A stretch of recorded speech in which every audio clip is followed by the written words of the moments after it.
Assalamualaikum warahmatullahi wabarakatuh. Alhamdulillahi rabbil alamin. Wassalatu wassalamu ala asrafil mursalin Sayyidina Muhammad wa ala alihi wa sahbihi ajma'in. Amma ba'du. Dulur-dulur seiman, kali ini kita membahas ayat 27 sampai ayat 31 dari surat Al-Maidah.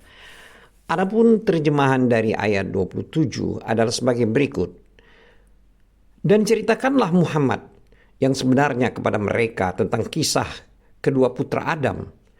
Ketika keduanya mempersembahkan kurban, maka kurban salah seorang dari mereka berdua, yaitu Habil, diterima, dan dari yang lain, Qabil, tidak diterima. Dia, Qabil berkata, "Sungguh aku pasti membunuhmu." Dia, Habil, berkata, "Sesungguhnya Allah hanya menerima amal dari orang yang bertakwa." Ayat 28 artinya, "Sungguh jika engkau, Qabil, menggerakkan tanganmu kepadaku untuk membunuhku, aku tidak akan menggerakkan tanganku kepadamu untuk membunuhmu. Aku takut kepada Allah, Tuhan seluruh alam." Terjemahan ayat 29. Artinya, sesungguhnya aku ingin agar engkau kembali dengan membawa dosa, membunuhku, dan dosamu sendiri. Maka engkau akan menjadi penghuni neraka, dan itulah balasan bagi orang-orang yang zalim. Ayat 30. Artinya, maka nafsu Qabil mendorongnya untuk membunuh saudaranya. Lalu dia pun benar-benar membunuhnya. Maka jadilah dia termasuk orang yang rugi. Ayat 31. Artinya, kemudian Allah mengutus seekor burung gagak menggali tanah untuk diperlihatkan kepada Qabil bagaimana dia seharusnya menguburkan mayat saudaranya. Qabil berkata, "Oh celaka aku, mengapa aku tidak mampu berbuat seperti burung gagak ini, sehingga aku dapat menguburkan mayat saudaraku sendiri. Menguburkan mayat saudaraku ini." Maka jadilah dia termasuk orang yang menyesal. Itulah tadi terjemahan dari ayat 27 sampai 31 dari surat Al-Maidah. Terkait dengan ayat yang telah kita bacakan tadi, Allah Ta'ala berfirman menjelaskan akibat buruk dari perbuatan aniaya, dengki, dan zalim dari berita dua orang anak Adam. Menurut pendapat mayoritas, mereka itu, dua orang anak Adam tersebut adalah Qabil dan Habil. Salah satu dari keduanya berbuat kejahatan terhadap yang lain, lalu membunuhnya. Dia melakukan itu karena ingin menganiaya saudaranya dan iri kepadanya terhadap nikmat yang telah Allah karuniakan kepada saudaranya tersebut. Dan karena korban yang telah dia persembahkan diterima oleh Allah Azza wa Jalla. Orang yang dibunuh mendapatkan keberuntungan dengan dihapusnya dosa-dosa dan masuk ke dalam surga. Sementara orang yang membunuh mendapatkan kerugian di dunia maupun di akhirat. Allah Ta'ala berfirman, "Dan ceritakanlah Muhammad yang sebenarnya kepada orang-orang yang berbuat aniaya. Dan ceritakanlah Muhammad yang sebenarnya kepada mereka tentang kisah kedua putra Adam." Ini adalah terjemahan dari ayat 27 surat Al-Maidah. Maksudnya di sini adalah ceritakanlah kepada orang-orang yang berbuat aniaya dan memiliki sifat dengki, saudara-saudara babi dan kera dari kaum Yahudi dan orang-orang yang serupa dengan mereka, yaitu berupa cerita atau berita tentang kedua putra Adam. Mereka itu adalah Habil dan Qabil. seperti yang disebutkan oleh banyak ulama salaf dan khalaf. Selanjutnya firman Allah Ta'ala ayat 27 terdapat kalimat menurut yang sebenarnya. Di sini maksudnya adalah sejelas-jelasnya, tidak ada kesamaran, tidak ada kedustaan, kerancuan, perubahan, pergantian, penambahan, dan tidak ada pengurangan. Sebagaimana firman Allah dalam surat Ali Imran ayat 62 yang artinya sungguh ini adalah kisah yang benar. Juga terdapat dalam surat Al-Kahfi ayat 13 di mana Allah telah berfirman yang artinya kami ceritakan kepadamu Muhammad kisah mereka dengan sebenarnya. Juga dalam surat Maryam ayat 34 yang artinya itulah Isa putra Maryam yang mengatakan perkataan yang benar. Jadi di antara berita tentang mereka berdua yaitu Qabil dan Habil seperti yang telah disebutkan oleh banyak ulama salaf dan khalaf, bahwa Allah Ta'ala mensyariatkan kepada Adam alaihi salam untuk menikahkan anak-anak perempuannya dengan anak-anak lelakinya secara menyilang. Karena dalam kondisi darurat, setiap kehamilan Siti Hawa melahirkan anak kembar, satu anak laki-laki dan satu anak perempuan. Maka Adam menikahkan anak perempuan dari persalinan pertama kepada anak laki-laki dari persalinan lain. Sedangkan kembar perempuan Habil itu berparas buruk, sedangkan saudara kembar Qabil itu berparas cantik. Maka Qabil tidak mau saudara kembarnya dinikahi oleh Habil. Adam menolak hal tersebut kecuali jika mereka berdua mempersembahkan kurban kepada Allah Ta'ala. Barang siapa yang diterima kurbannya, maka perempuan yang cantik itu adalah untuknya. Ternyata yang diterima kurbannya adalah Habil dan kurban Qabil tidak diterima. Berita mereka berdua telah Allah kisahkan dalam Al-Quran. Di sini Ibnu Abi Hatim meriwayatkan dari Ibnu Khusaim, ia berkata, yang artinya, aku datang bersama Sa'id bin Jubair, lalu memberitahukan kepadaku dari Ibnu Abbas, ia berkata, seorang perempuan dilarang untuk dinikahkan dengan saudara kembarnya dan diperintahkan untuk dinikahkan dengan selain kembarannya. Setiap bayi yang lahir pada setiap persalinan Adam itu dikaruniai seorang anak laki dan seorang anak perempuan. Di antara anak yang dilahirkan terdapat anak perempuan yang berparas cantik, dan dari persalinan yang lain anak perempuan yang berparas buruk dan jelek. Maka saudara lelaki kembar dari perempuan yang buruk ini berkata, aku akan menikahi saudara perempuanmu dan kamu akan menikahi saudara perempuanku. Saudaranya menjawab, tidak, aku lebih berhak terhadap saudara kembar perempuanku. Lalu mereka berdua mempersembahkan kurban. Kemudian kurban tersebut diterima dari pemilik domba dan tidak diterima dari pemilik ladang. Setelah itu, anak lelaki Adam, pemilik ladang, membunuh saudaranya sendiri. Sanad riwayat ini baik.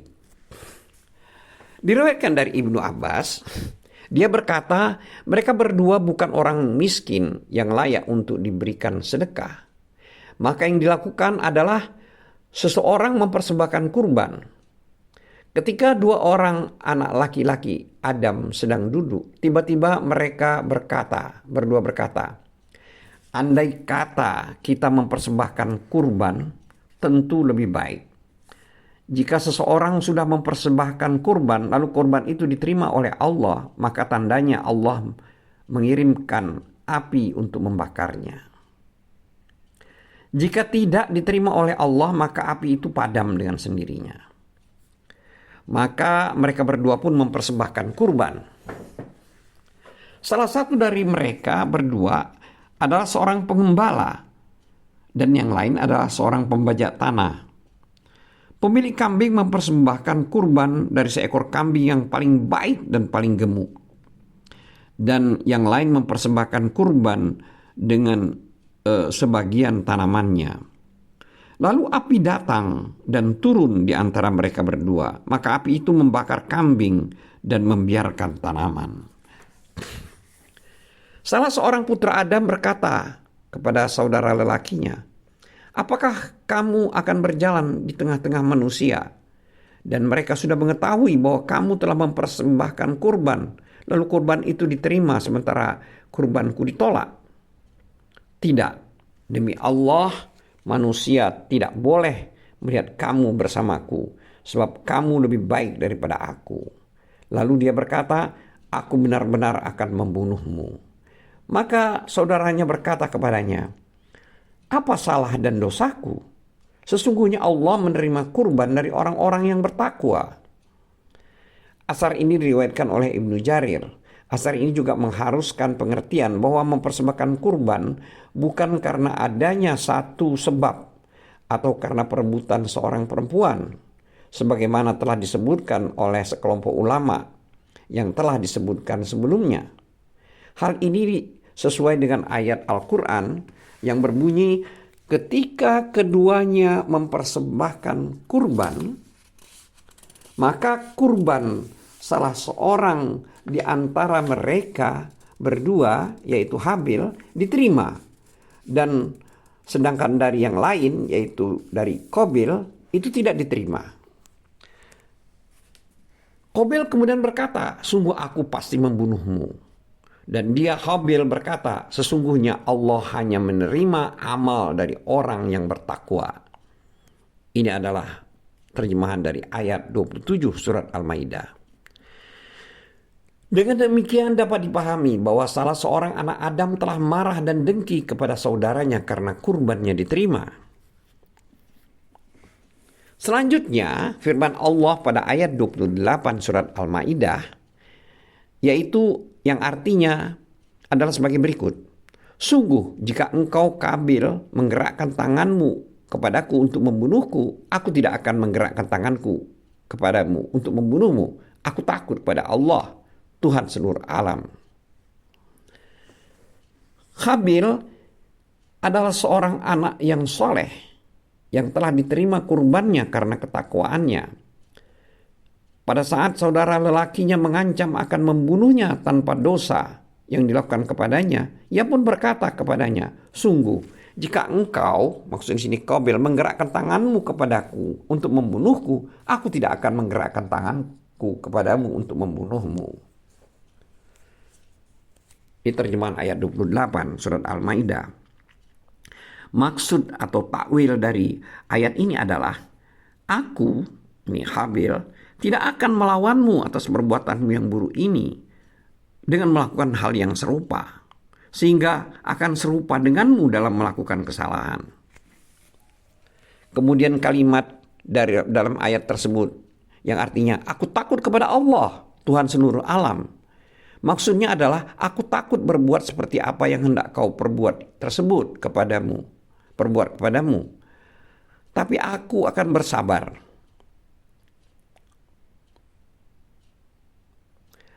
Dan aku hanya berharap pahala dari Allah semata.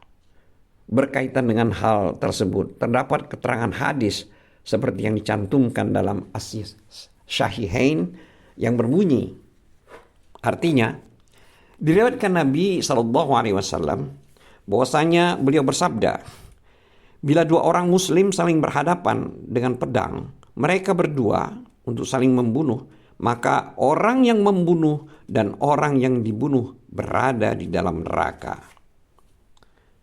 Mereka para sahabat bertanya, "Wahai Rasulullah, orang yang membunuh itu jelas posisinya. Bagaimana dengan orang yang dibunuh? Kemudian Nabi SAW menjawab, sesungguhnya dia juga berkeinginan untuk membunuh temannya tersebut. Imam Ahmad telah meriwayatkan bahwa Sa'ad bin Abi Waqqas berkata, pada suatu fitnah terbunuhnya Utsman, aku bersaksi bahwa Rasulullah SAW bersabda, sesungguhnya akan terjadi fitnah. Orang yang duduk lebih baik daripada orang yang berdiri. Orang yang berdiri lebih baik daripada orang yang berjalan. Dan orang yang berjalan lebih baik daripada orang yang berlari-lari kecil. Ia saat berkata, bagaimana pendapat engkau jika seseorang masuk ke dalam rumahku lalu menggerakkan tangannya untuk membunuhku? Maka beliau bersabda, jadilah seperti putra Adam. Hadis ini diriwayatkan oleh At-Tirmizi dan dia berkata, hadis ini hadis hasan. Abu Daud juga telah meriwayatkannya demikian. Dan pada akhir hadisnya ia berkata, maka Rasulullah SAW bersabda, jadilah kamu seperti putra Adam. Lalu Yazid membaca ayat, sungguh jika engkau Qabil menggerakkan tanganmu kepadaku untuk membunuhku, aku tidak akan menggerakkan tanganku kepadamu untuk membunuhmu. Aku takut kepada Allah, Tuhan seluruh alam. Ayub As-Sikhtiyani berkata, sesungguhnya orang yang mengamalkan ayat yang berbunyi, sungguh jika engkau Qabil menggerakkan tanganmu kepadaku untuk membunuhku, aku tidak akan menggerakkan tanganku kepadamu untuk membunuhmu. Aku takut kepada Allah, Tuhan seluruh alam. Ini ada terjemahan ayat 28 surat Al-Maidah.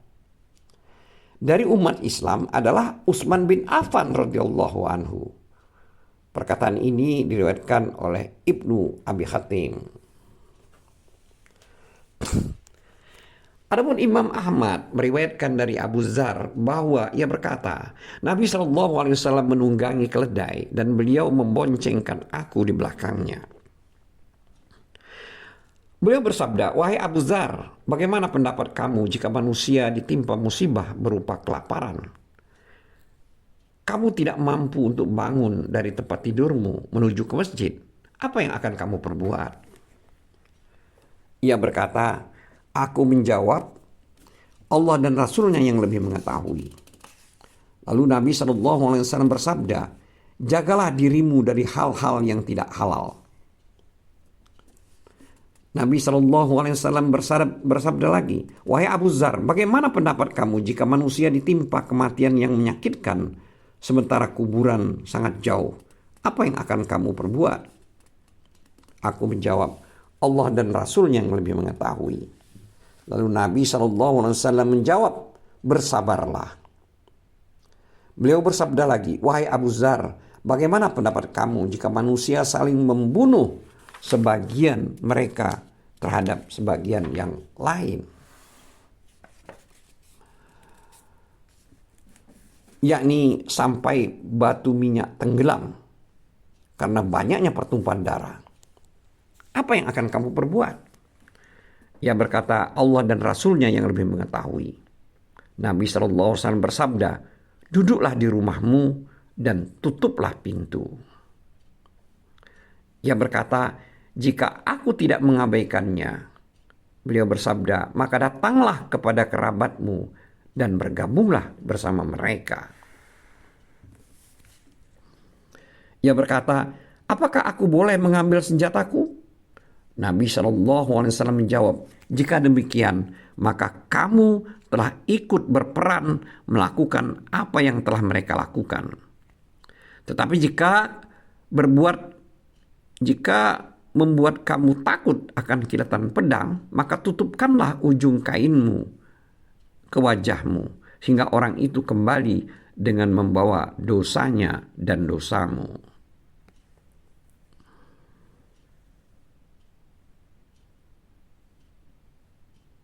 Diriwayatkan oleh Muslim dan ulama hadis penulis kitab As-Sunan selain An-Nasai.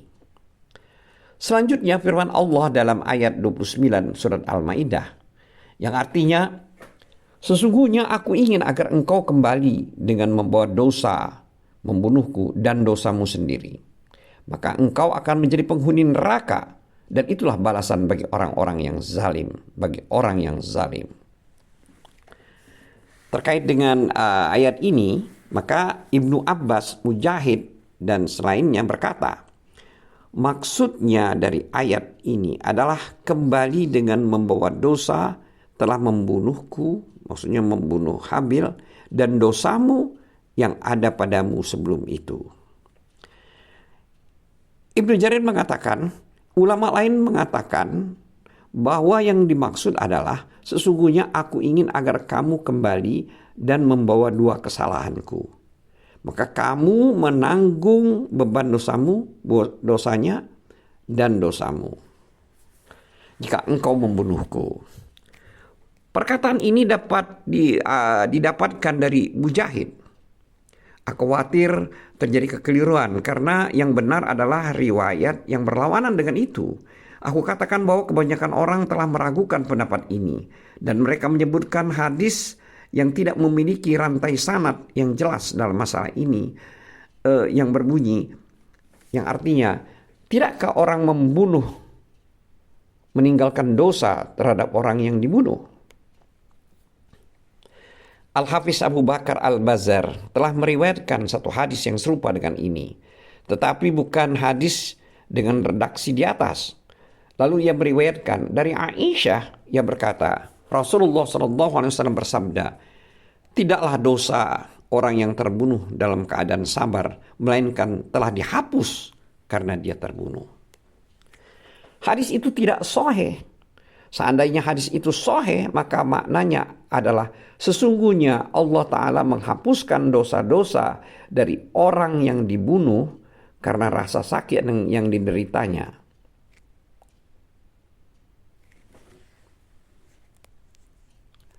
Adapun dosa-dosa yang dibebankan kepada orang yang membunuh, maka itu tidak seperti itu. Tetapi terkadang hal itu terjadi pada sebagian orang. Banyak terjadi sebab orang yang dibunuh menuntut orang yang membunuh di padang mahsyar kelak. Lalu diambil darinya kebaikan-kebaikannya sesuai dengan kezalimannya. Jika kebaikannya itu telah habis dan belum mencukupi tuntutannya, maka kejelekan orang yang dibunuh akan diambil lalu dibebankan kepada orang yang membunuh. Boleh jadi sudah tidak ada lagi yang tersisa satu kejelekan pun atas orang yang dibunuh, kecuali sudah dibebankan kepada orang yang membunuh. Hal ini disebutkan dalam hadis Nabi SAW tentang kezaliman yang diperbuat oleh manusia. Dan membunuh merupakan perbuatan zalim yang paling besar dan paling berat dosanya. Wallahu a'lam. Selanjutnya Ibnu Jarir berkata, pendapat yang benar dalam masalah ini bahwa maksud ayat di atas, sesungguhnya aku ingin kamu berpaling dengan membawa kesalahanmu dan membunuhku. Inilah makna firman Allah Ta'ala. Sesungguhnya aku ingin agar engkau kembali dengan membawa dosa membunuhku. Ini adalah terjemahan ayat 28 surat Al-Ma'idah. Adapun makna dari kalimat dan dosamu sendiri, yaitu dosa selain membunuh, yaitu perbuatan maksiat kepada Allah Azza wa Jalla, kami mengatakan hal ini yang benar karena sesuai dengan kesepakatan ahli tafsir. Allah Azza wa Jalla telah mengabarkan kepada kita bahwa setiap orang yang beramal maka balasannya adalah untuk dirinya sendiri, yang baik maupun yang buruk. Jika ini adalah ketentuan Allah untuk makhluknya, maka tidak benar jika dosa-dosa orang yang dibunuh diberikan kepada orang yang membunuh. Akan tetapi dosa orang yang membunuh jiwa yang diharamkan, dan dosa-dosanya yang lain akan dibebankan kepadanya, bukan dosa orang yang dia bunuh. Demikianlah perkataan Ibnu Jarir. Lalu dia dari sini menyebutkan satu pertanyaan. Kenapa Habil menginginkan dosa pembunuhan terhadap dirinya yang dilakukan oleh saudara lelakinya,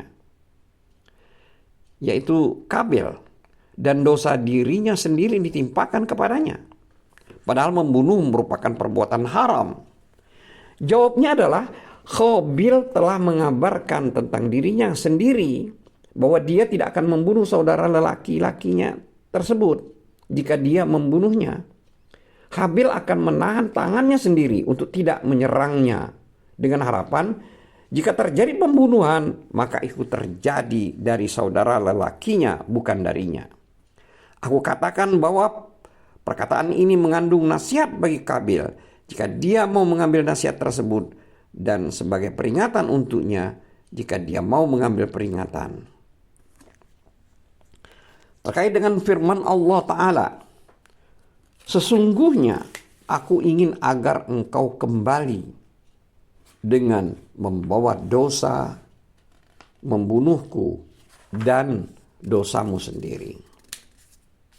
Ini ada terjemahan ayat 28 surat Al-Maidah.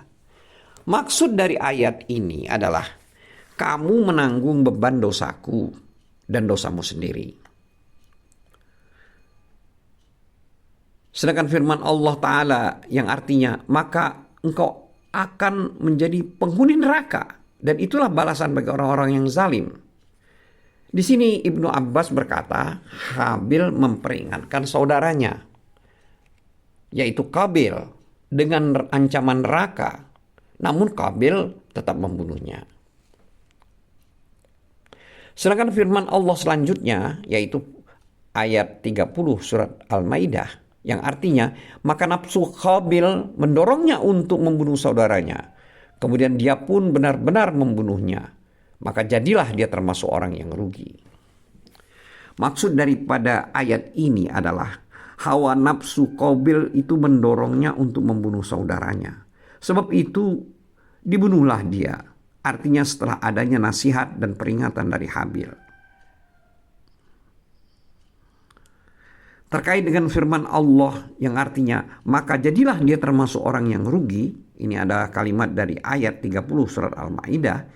Maksudnya adalah merugi di dunia dan di akhirat. Kerugian apa yang lebih besar dari kerugian ini? Imam Ahmad meriwayatkan dari Abdullah bin Mas'ud. Dia berkata, Rasulullah SAW telah bersabda, yang artinya tidaklah ada satu jiwa yang dibunuh dengan cara aniaya kecuali putra Adam yang pertama ikut menanggung dosa atas tumpahnya darah tersebut. Karena dia adalah orang yang pertama kali melakukan pembunuhan di muka bumi ini. Ini hadis riwayat jamaah selain Abu Daud. Sedangkan firman Allah Ta'ala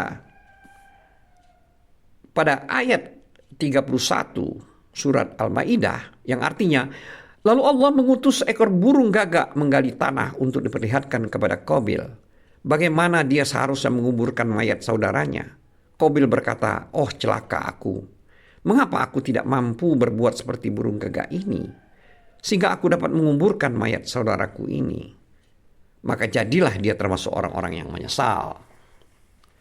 Terkait dengan ayat 31 ini, maka Ibnu Abbas berkata, burung gagak datang ke arah burung gagak yang lain yang sudah mati, lalu menggali-gali tanah hingga menguburkannya. Maka Kabil yang telah membunuh saudaranya tersebut berkata, oh celaka aku, mengapa aku tidak mampu berbuat seperti burung gagak ini, sehingga aku dapat menguburkan mayat saudaraku.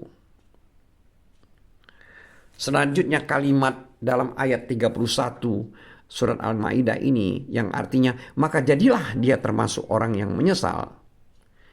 Terkait dengan kalimat ini, Al-Hasan Basri mengatakan Allah Ta'ala menanamkan rasa penyesalan pada dirinya setelah mengalami kerugian. Ini adalah pendapat ulama tafsir tentang kisah ini. Seluruhnya sepakat bahwa dua orang ini adalah putra kandung daripada Nabi Adam alaihissalam, sebagaimana yang disebutkan dalam ayat Quran secara zahir. Hal ini juga diterangkan dalam hadis yang berbunyi, yang artinya, tidakkah ada satu jiwa yang dibunuh dengan cara aniaya, kecuali putra Adam yang pertama ikut menanggung dosa atas tumpahnya darah tersebut. Karena dia adalah orang yang pertama kali melakukan pembunuhan di muka bumi. Di sini tampak jelas bahwa, tetapi Ibnu Jarir meriwayatkan dari Hasan al-Basri bahwa ia berkata, yang artinya dua orang yang disebutkan dalam Al-Quran pada ayat yang berbunyi, dan ceritakanlah Muhammad yang sebenarnya kepada mereka tentang kisah kedua putra Adam. Ini adalah terjemahan ayat 27 surat Al-Maidah. Maksudnya di sini adalah dari Bani Israel dan bukan dari anak kandung Adam. Korban yang dimaksud juga berasal dari Bani Israel. Dan Adam adalah orang pertama kali yang meninggal di atas bumi. Jadi ini pendapat aneh sekali. Dan di dalam sanadnya terdapat perawi yang diperbincangkan oleh para ulama.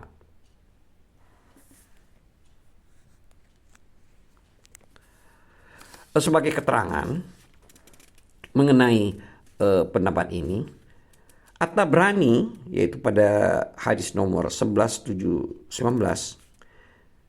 ini berikutnya dia membantah pernyataan di atas dengan mengatakan, sesungguhnya Allah Maha Tinggi dari berfirman kepada hamba-hambanya dengan sesuatu yang tidak memberikan suatu faedah pun. Orang-orang mengetahui bahwa korban belum pernah disyariatkan kecuali pada Nabi Adam. Andai kata yang dimaksud dengan dua orang laki tersebut adalah dari kalangan Bani Israel, maksudnya bukan dari putra Nabi Adam, maka firman Allah Ta'ala yang menyebutkan kedua putra Adam itu tidak berfaedah sama sekali. Lalu ia membantahkan sekali lagi pada halaman 219 dan 220 bahwasanya ini adalah satu kesalahan. Karena Nabi SAW telah mengabarkan tentang anak Adam yang telah membunuh saudaranya sendiri. Adalah orang yang pertama memulai pembunuhan di muka bumi. Dan tidak diragukan lagi bahwa pembunuhan ini terjadi sebelum adanya Bani Israel. Maka bagaimana mungkin pembunuhan ini terjadi sebelum mereka?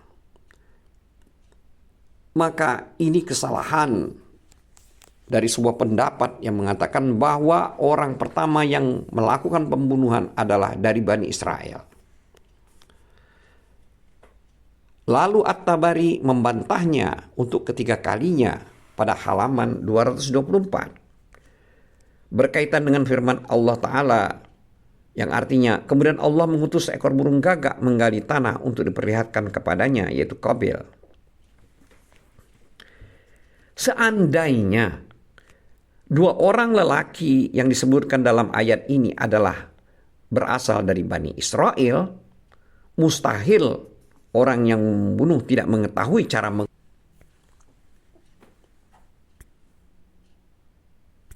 Wallahu a'lam bissawab. Wabillahi taufiq wal hidayah. Wassalamualaikum warahmatullahi wabarakatuh.